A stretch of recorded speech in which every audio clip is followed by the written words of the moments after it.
कभी कभी जिंदगी में कुछ सवाल हमारे दिल को गहराई से छू लेते हैं। जैसे कि मेरा बच्चा ऐसा क्यों है, क्यों वो मुझसे इतना अलग है। कभी बहुत जिद्दी, कभी बहुत शांत, कभी बात बात पर गुस्सा, तो कभी इतना समझदार कि लगता है ये बच्चा नहीं, कोई पुरानी आत्मा है। क्या ये सब परवरिश का असर है या इसके पीछे कोई बहुत ही गहरी वजह है। परमहंस योगानंद जी कहते हैं, बच्चा सिर्फ शरीर से जन्म नहीं लेता, वो आपकी आत्मा से जीवन में प्रवेश करता है। एक आत्मा जो किसी और जन्म में आपकी माँ, भाई, बहन या शायद दुश्मन रही हो, अब आपके जीवन में एक बच्चे के रूप में आई है। आपका बच्चा आपके खून का हिस्सा हो सकता है, लेकिन उससे पहले वो आपके कर्मों से जुड़ी हुई एक आत्मा है। इसलिए जब कोई बच्चा जन्म लेता है, तो सिर्फ एक नया जीवन नहीं आता, बल्कि पुराने जीवन की कहानी दोबारा शुरू होती है। कभी आपने महसूस किया होगा कि कोई बच्चा जन्म से बहुत अलग होता है, उसकी आंखों में एक गहराई होती है, उसका व्यवहार बहुत ही परिपक्व होता है और दूसरे बच्चों से बहुत ही वो समझदार होता है अपनी उम्र से पहले। ऐसे बच्चे कोई साधारण आत्माएं नहीं होती, वो कई जन्मों का अनुभव लेकर आती है। परमहंस योगानंद जी कहते हैं, आत्मा ना तो कभी मरती है, ना जन्म लेती है, वो सिर्फ कर्म के आधार पर एक शरीर से दूसरे शरीर की यात्रा करती है। इसलिए ये समझना बहुत ज़रूरी है कि जो बच्चा आपके पास आया है, वो कोई नया पन्ना नहीं है, बल्कि वही पुरानी किताब है, लेकिन एक नए अध्याय के साथ। और इस अध्याय में आपको सिर्फ बच्चे की परवरिश नहीं करनी है, बल्कि अपने ही कर्मों को पहचानना है। अगर बच्चा गुस्सैल है, तो हो सकता है आपने भी कभी किसी को ऐसे ही दुख दिया हो। अगर बच्चा बहुत ज़्यादा डरता है, तो शायद हो सकता है कि पुराने डर को वो अपने साथ लेकर आई है और आप ही व्यक्ति हो जिसने उसे डराया हो, और इस बार वो आप ही से एक सुरक्षा की उम्मीद लेकर आई है। अगर बच्चा हर समय आपके ध्यान की मांग करता है, तो शायद पिछले जन्म में आपने उसे उपेक्षित किया हो और अब वो आपके पास आया है ताकि वो अधूरा प्रेम उसे मिल सके। बच्चा जो आज कर रहा है, वो सिर्फ उसका व्यक्तित्व नहीं है, वो आप दोनों के बीच के अधूरे कर्मों का प्रत्यक्ष प्रमाण है। इसलिए जब आप अपने बच्चे को देखते हैं, उसकी ज़िद, उसकी मासूमियत, उसकी चुप्पी, उसका गुस्सा, तो उस व्यवहार के पीछे छुपी आत्मिक कथा को समझने की कोशिश कीजिए। बच्चा आपको बदलने आता है। आप सोचते हैं आप उसे पालेंगे, सिखाएंगे, उसका भविष्य बनाएंगे, लेकिन असल में वो भी आत्मा आपके जीवन को दिशा देने, आपके भीतर सोई हुई करुणा को जगाने, आपके अहंकार को गलाने और आपको एक बेहतर इंसान बनाने आई है। एक बच्चा जब जन्म लेता है, तो वो सबसे पहले आपके धैर्य की परीक्षा लेता है, रातों की नींद छीन लेता है, आपकी दिनचर्या को अस्त व्यस्त कर देता है, आपके स्वभाव को, आदतों को, सोच को, सब कुछ बदल देता है और आप सोचते हैं ये सब तो बस एक जिम्मेदारी है। लेकिन नहीं, ये तो आत्मा का शुद्धिकरण है। बच्चा जब बार बार एक ही गलती करता है, तो आप उस पर चिल्लाते हैं, गुस्सा करते हैं और थक जाते हैं। पर क्या आपने कभी सोचा, वो आपको सिखाने की कोशिश कर रहा है। शायद वो दिखा रहा है कि आपने अपने गुस्से पर नियंत्रण करना अभी तक नहीं सीखा। शायद वो आपको धैर्य सिखा रहा है, क्योंकि आपने कभी दूसरों के साथ उतना ही असहनशील व्यवहार किया था। शायद वो आत्मा इस रूप में आई ही इसलिए है, ताकि आपकी आत्मा पर चढ़ी अहंकार की परतें हट सके। आपने बहुत बार अपने ही परिवार में, अपने रिश्तेदारी में, अपने पड़ोस में, अपने ऑफिस में सुना होगा कि कैसे एक बच्चे के जन्म लेने के बाद माता-पिता में बहुत ही अच्छे बदलाव आते हैं, कैसे उनका जीवन बदल जाता है, कैसे वो ज़्यादा दयालु हो जाते हैं, या कैसे ज़्यादा समझदार हो जाते हैं, या कैसे उनका जो घर का वातावरण है वो बहुत ही अच्छा हो जाता है, और कई बार कुछ लोगों का पूरा करियर ही बदल जाता है और उन्हें प्रमोशंस मिलते हैं।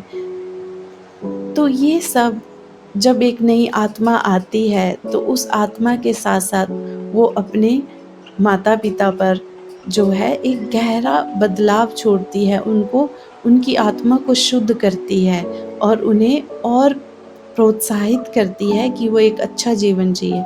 और कई बार इसका उल्टा भी होता है। परमहंस योगानंद जी ने कहा, हर बच्चा अपने माता-पिता के भीतर छुपे जब गुणों को उजागर करने आता है, ताकि वो उन्हें देखकर सुधर सकें। तो जब अगली बार जब आपका बच्चा आपको चिढ़ाए, आपकी बात ना माने, या फिर बार-बार वही गलती करे, तो पहले खुद से सवाल कीजिए, क्या मैं उस आत्मा के प्रति सहानुभूति रख पा रही हूँ? क्या मैं इसके साथ उतना ही धैर्य रख पा रहा हूँ जितना ईश्वर मेरे साथ रखता है? अगर आप ये सब करने लगें, तो आपका बच्चा सिर्फ एक संतान नहीं रहेगा, वो आपका गुरु बन जाएगा। कई बार बच्चा ऐसे सवाल पूछता है जो हमें सोचने पर मजबूर कर देते हैं।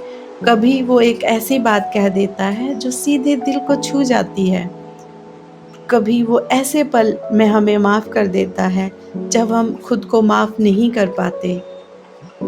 वो सिखाता नहीं है, बस होता है, और वही उसकी ईश्वरता है।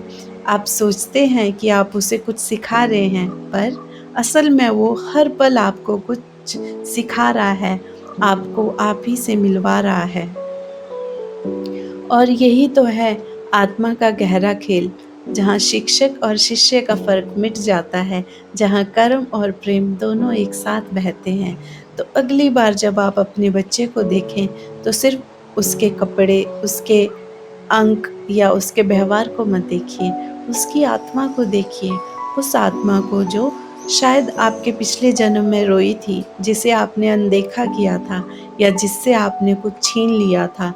अब वही आत्मा लौटी है, नया रूप लेकर, नई उम्मीद के साथ। इस बार सिर्फ़ इसलिए कि आप भी बदलें, और जब आप उसे प्रेम देंगे, शुद्ध, निस्वार्थ, बिना अपेक्षा वाला प्रेम, तो वो भी आपको वही लौटाएगा, और वो कर्म जो जन्म जन्मांतर से अधूरा चला आ रहा था, वो वहीं समाप्त हो जाएगा। यही योगानंद जी का संदेश है। आपका बच्चा आपका कर्म है, उसे समझो, उसे अपनाओ, और उसके ज़रिए खुद को मुक्त करो। कभी-कभी आप सोचते हैं, आपका बच्चा क्यों इतना थका देता है? क्यों वो बार-बार आपकी सहन शक्ति की परीक्षा लेता है?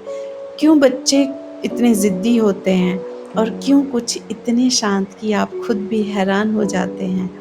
आप दिन भर उसके पीछे भागते हैं, उसके खिलौने समेटते हैं, उसे खाना खिलाते हैं, पढ़ाई करवाते हैं, और फिर भी आपको ऐसा लगता है कि आप उसके लिए बहुत कम कर रहे हैं। आपको उसके लिए कुछ और अच्छा करना चाहिए। वो इसलिए क्योंकि ये बच्चा आपको बदलने आया है, इसीलिए आप ऐसा महसूस करते हैं। वो आपको सुधारने, आपको अपने ही भीतर झाँकने, आपकी अधूरी भावनाओं को पूरा करने और आपके पुराने कर्मों का हिसाब करने आया है। हम हमेशा सोचते हैं कि हम बच्चों के शिक्षक हैं, कि हम उन्हें जीना सिखाएँगे, उन्हें सभ्य बनाएँगे, उन्हें संस्कार देंगे। लेकिन सच्चाई ये है, कई बार बच्चे हमारे शिक्षक बन जाते हैं, और वो सिखाते हैं बिना बोले, बिना उपदेश दिए, बिना किताबों के। और वो अपने व्यवहार से, अपनी ज़िद से, अपनी मासूमियत से हमें हमारी असली पहचान दिखाते हैं। कभी-कभी बच्चा इतना ज़िद्दी हो जाता है कि हम गुस्से से भर जाते हैं, लेकिन उस गुस्से में वो चुपचाप आपको देखता है।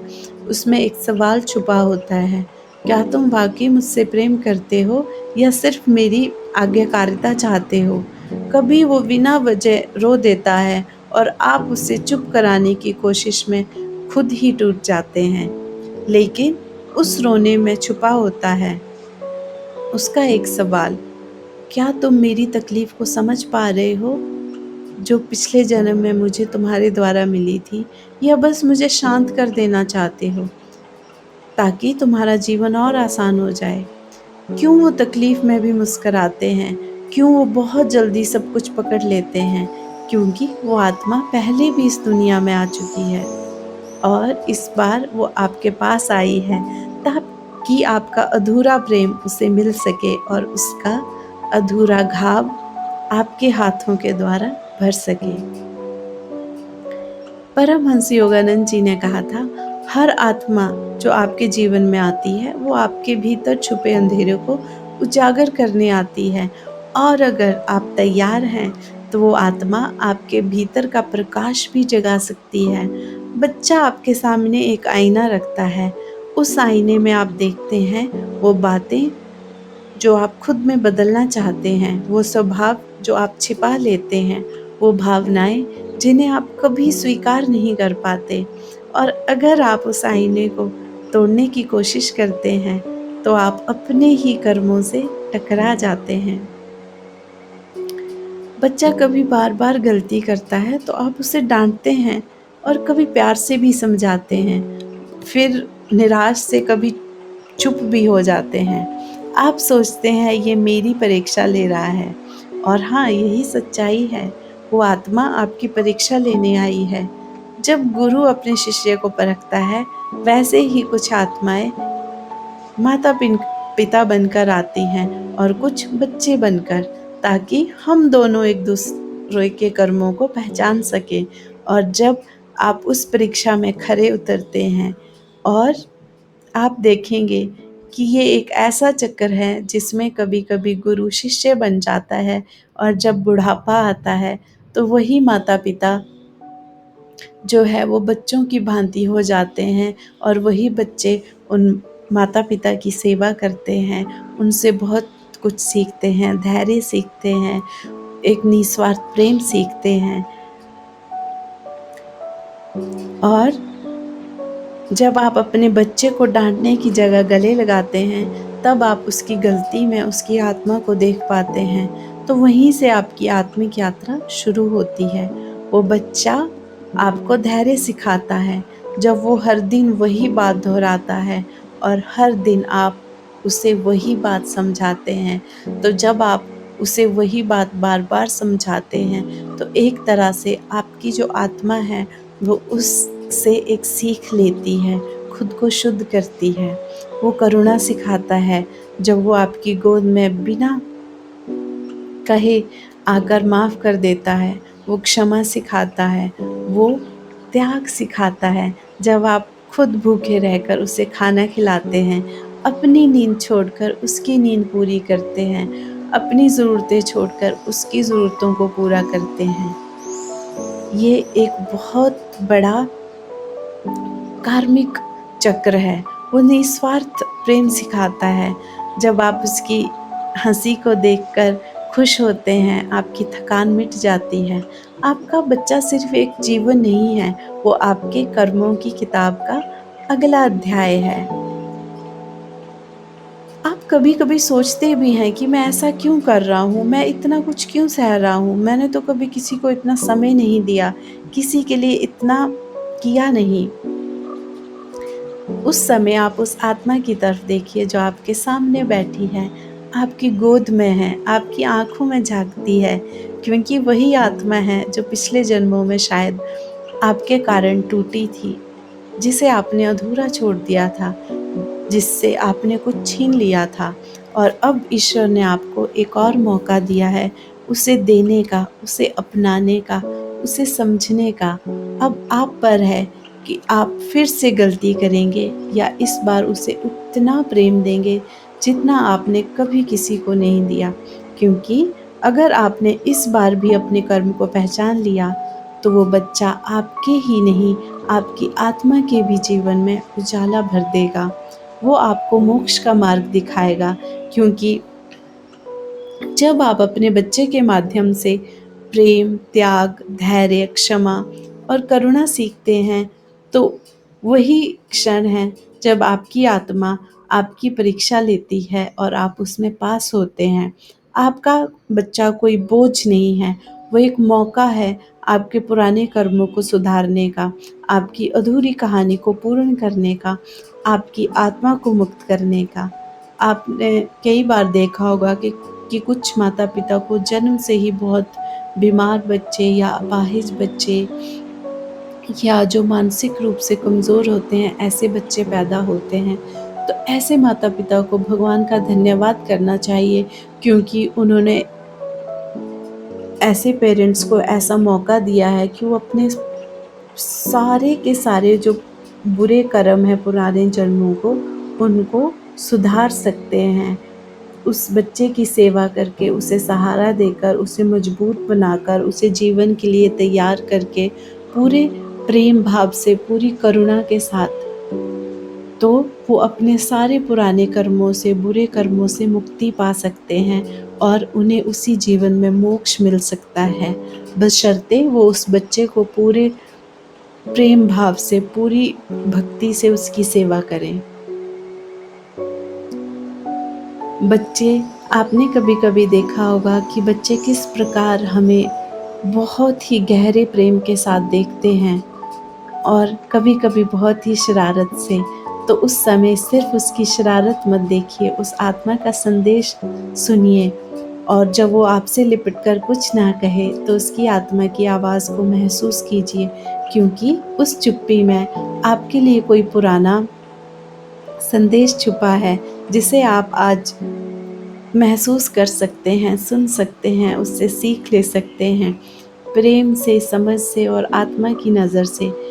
आप कभी गौर करें तो पाएँगे कि जब कोई बच्चा जन्म लेता है, तो वो आपके साथ सिर्फ़ रोना, हँसना या मासूमियत नहीं लाता, वो अपने साथ एक पूरा सूक्ष्म संसार लेकर आता है, जो संसार हमें अपनी आँखों से नहीं दिखाई देता, लेकिन हमारी आत्मा उसे महसूस करती है। वो बच्चा जिसे आपने अपनी कोख में पाला, जिसे पहली बार छूते ही आपकी आँखें नम हो गईं, क्या वो सिर्फ़ इस जन्म का हिस्सा है? नहीं, वो आत्मा है जो आपके बच्चे के रूप में है, वो आपके जीवन में पहले भी आ चुकी है, शायद आपके पिता बनकर, या कोई मित्र या फिर कोई आत्मा रही होगी, जिससे आपने कोई वादा किया था, जिससे आपने किसी जन्म में अधूरा छोड़ दिया था। अब वही आत्मा लौटी है, इस बार पूरी तैयारी के साथ, इस बार आपके साथ कुछ पूरा करने के लिए और आपको कुछ सिखाने के लिए। कभी आपने ध्यान दिया है, जब बच्चा आपको देखकर बिना बोले मुस्कुरा देता है, तो आपको ऐसा क्यों लगता है कि ये मुस्कान कहीं देखी हुई है? या जब वो अचानक ऐसा कुछ कहता है, तो जो उसकी उम्र से बहुत परे है, तो क्यों लगता है जैसे ये बात आपने उसी के मुँह से पहले भी सुनी थी? क्यों कुछ बच्चे अपने माँ-बाप से बहुत ही गहरे जुड़ जाते हैं, तो कुछ उनसे दूर-दूर रहते हैं? ये सब कोई संयोग नहीं है। हर आत्मा जिसे आप अपने जीवन में पाते हैं, वो एक कारण से आई है। उसके साथ आपका कुछ न कुछ अधूरा काम है, और जो आपके घर बच्चा बनकर आई है, उसके साथ आपका काम सबसे गहरा है। कभी वो आत्मा इतनी मासूम होती है कि आप उसमें ईश्वर की झलक देखते हैं। कभी वो इतनी कठिन होती है कि आप उसमें अपने जीवन का संघर्ष देखते हैं। और कभी वो बिना कुछ आपके दुःख को समझ लेती है, और कभी-कभी वो आपको इस कदर चुनौती देती है कि जीवन में अपार सफलताएँ प्राप्त करने के बाद भी आप अपने बच्चे को देखकर, उसके व्यवहार को देखकर थका हुआ, हारा हुआ महसूस करते हैं। आपका बच्चा कभी-कभी आपको तोड़ देता है, ताकि आप खुद को फिर से बना सकें। कभी वो आपको बहुत ही ऊँचाइयों तक ले जाता है। ये सब कर्मों का खेल है, और जीवन में जो सबसे बड़ी सीख है, हमें रिश्तों से ही मिलती है, और उन रिश्तों में भी सबसे गहरी परीक्षा माता-पिता बनने में है। क्योंकि यहाँ आप उसका शरीर नहीं पाल रहे हैं, आप एक आत्मा को उसके कर्मों के ज़रिए स्वीकार कर रहे हैं। आपने जिस पल उसे अपने हाथों में लिया था, उस पल से आपने उस आत्मा के साथ वही पुराना जो खाता था, वो दोबारा खोल लिया था। अब वो आत्मा आपके भरोसे है कि आप इस बार उसे पूरा प्रेम देंगे, इस बार उसे अपनाएँगे। मैं आशा करती हूँ कि आपको ये बातें बहुत ही जो हैं रिलेट की होंगी। आपने बहुत से एग्ज़ाम्पल होंगे जो अपने बच्चों के साथ महसूस किए होंगे, और आप सबसे यही प्रार्थना करूँगी कि आप इस चीज़ से समझें, और आपका बच्चा अगर जीवन में अच्छा कर रहा है और या हो सकता है बहुत बुरा भी कर रहा हो, तो आप उसके इस यात्रा को समझिए, अपने और अपने बच्चे के जो पुराने कर्मों का जो जुड़ाव है, उसे महसूस कीजिए और हमेशा उसकी सहायता कीजिए, और कम से कम हो सके तो उसे देखकर कभी दुखी मत होइए, बल्कि खुद को उसके लिए और भी बदलते जाइए, ताकि आप अपनी आत्मा को उन पुराने बंधनों से मुक्त कर सकें। आपको मेरी ये वीडियो कैसी लगी, आप प्लीज़ कमेंट्स में बताएं, और मुझे बताएं कि आप किन टॉपिक्स पर आगे सुनना चाहेंगे, और अपने जो एक्सपीरियंस है वो शेयर कीजिए अपने बच्चे के साथ। क्या सीख आपने सीखी है, कि आपके बच्चे ने आपका जीवन कैसे बदला, आप प्लीज़ कमेंट सेक्शन में शेयर कीजिए, ताकि और माता-पिता भी उसे पढ़ सकें और रिलेट कर सकें और जान सकें कि वो इस जर्नी में अकेले नहीं हैं। Thank you.